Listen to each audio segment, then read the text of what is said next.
السلام عليكم، ازيكم حبايبي عاملين ايه؟ يا رب تكونوا بألف خير. حلقة جديدة من دنيا المطبخ. الدنيا مطر وسقعة. جبت لكم الحل لجوع اخر الليل. طبق مكرونة يسد كده ويشبع ويدفي. طبق مكرونة سهل جدا، هتعمليه في 5 دقايق، ولا هتحمريه ولا هتسلقيه ولا هتستخدمي مواعين كتير. في ثواني هتحضريه. اشتركي في القناة وفعلي زر الجرس على الكل، وكمان حطي لايك للفيديو ده، ويلا بينا نشوف عملته ازاي. اول حاجة هجيب حلة على النار، هحط فيها معلقتين من الزيت، وهحط دلوقتي مكعب مرق. وتقدري تضيفي في الخطوة دي اي نوع لحوم انت عايزاها، اذا كان صدق او بسطرمة او لحمة مفرومة. اي نوع انت عايزاه من انواع اللحوم الخفيفة اللي بتستوي بسرعة. دلوقتي بقى هنزل عليهم نص كيلو طماطم معصورة في الخلاط او مضروبة يعني في الخلاط، انا مش مصفياها. عايزة تصفيها مفيش اي مشكلة. نص لتر من الطماطم، تكون ضربينها يعني تقيل، ما تكونش متخففة بالمية. دلوقتي بقى هحط نص معلقة من الفلفل الاسود، بهاراتها خفيفة جدا وهي اكلة خفيفة بالليل، عشان ما تتعبش كده، تبقى كلها بهارات. هي بتستكفي بمكعب المرق وملح وفلفل ومعلقة صغيرة من السكر. وهخليهم بقى كده اقلبهم، واخليهم على النار هادية لحد ما يتسبكوا معايا ويتقلوا. الأكلة دي تنفع كمان غدوة جنبها بطاطس محمرة حلوة جدا وموفرة في الأيام اللي احنا فيها دي. طبعا نظرا لارتفاع الأسعار زي ما احنا كلنا ملاحظين.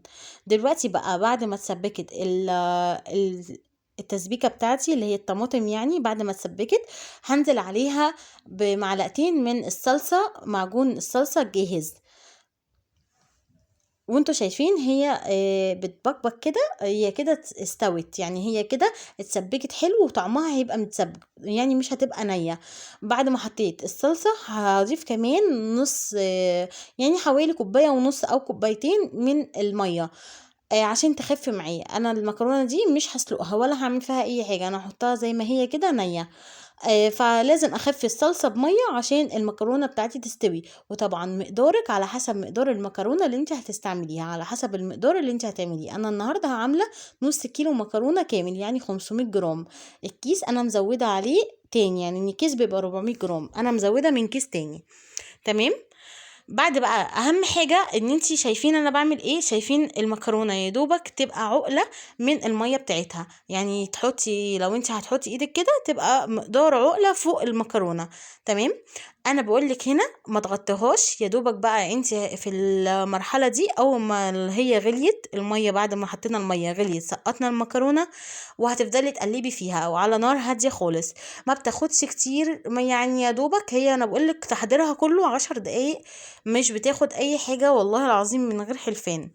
دلوقتي بقى بقعد اقلب فيها طول ما انا واقفه، وجايبه لكم كل المراحل بتاعتها على السريع كده عشان ما اطولش عليكم.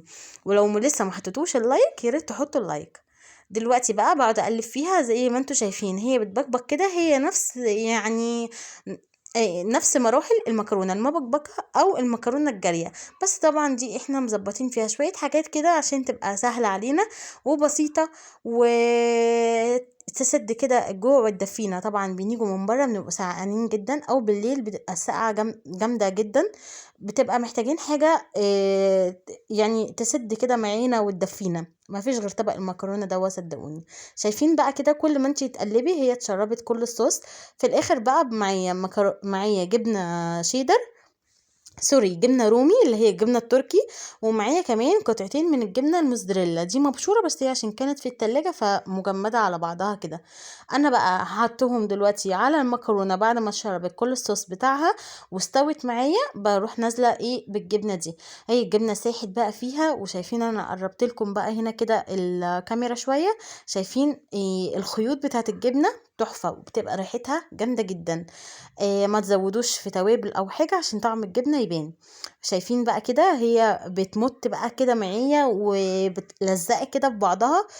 الصراحة كان طعمها تحفة ومغرية جدا كده بالليل، او حتى لو غدوة زي ما بقول لكم في الايام اللي احنا فيها دي هي تعتبر غدوة. الطماطم يعني الحمد لله رخيصة، فظبطوا نفسيكم بقى في الطماطم، زودوا فيها كده، والصلصة والطماطم والجبن بتبقى تحفة ما شاء الله. شايفين هي الجبنة بتمط فيها ازاي؟ دلوقتي بقى هبتدي ان انا اغرفها، ودي اهم حاجة ان هي تتغرف وهي سخنة، ما تقعدوهاش عشان ما تنشفش منكم. ما بتاخدش ولا مواعين ولا اي حاجه، هي حله واحده والطبق اللي انت هتغرفوا فيه. ما شاء الله عليها في منتهى الجمال، زي ما انتوا شايفين لونها كده احمر كده ولذيذه وسخنه، تتاكل وهي سخنه كده عشان تدفي في الشتاء اللي احنا فيه ده. الجبنه فيها شايفين الخيوط بتاعتها سايحه بقى كده، كل ما تكتري الجبنه كل ما تكون احسن. طعمها لذيذ جدا. يا رب تعجبكم. وكمان في حاجة كده انا بحطها عليها في الاخر، هي بصوا رشة كده من الفلفل الاسود، بتديها بصوا بتغيرها كده، بتبقى ريحتها جميلة جدا، انا بحبها قوي، بحبها في الغداء او عشاء، بتبقى تحفة. يا رب الفيديو يعجبكم، ولو عجبكم اشتركوا في القناة وفعلوا زر الجرس على الكل، وما تنسوش اللايك. مع السلامة، باي باي.